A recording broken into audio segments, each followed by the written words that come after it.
'Twas the night before Christmas, when all through the house not a creature was stirring, not even a mouse. The stockings were hung by the chimney with care, in hopes that St. Nicholas soon would be there. The children were nestled all smug in their beds, while visions of sugar plums danced in their heads. And Mamma in her kerchief, and I in my cap, had just settled our brains for a long winter's nap.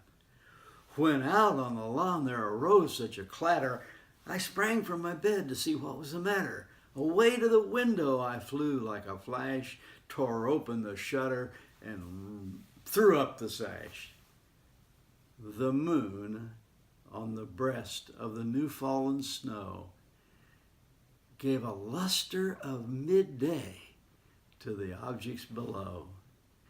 And what to my wandering eyes did appear but a miniature sleigh and 8 tiny reindeer, and a little old driver so lively and quick I knew in a moment it must be St. Nick.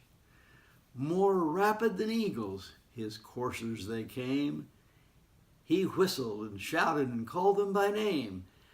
Now Dasher, now Dancer, now Prancer and Vixen, on Comet, on Cupid, on Donner and Blitzen, to the top of the porch, to the top of the wall. Now dash away, dash away, dash away all.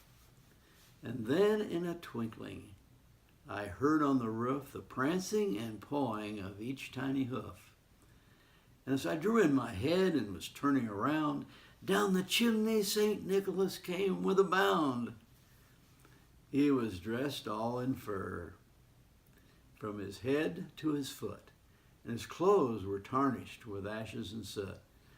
A bundle of toys he had slung on his back, and he looked like a peddler just opening his pack. His eyes, how they twinkled. His dimples, how merry. His cheeks were like roses and his nose like a cherry. His droll little mouth was drawn up like a bow, and the beard on his chin was as white as the snow.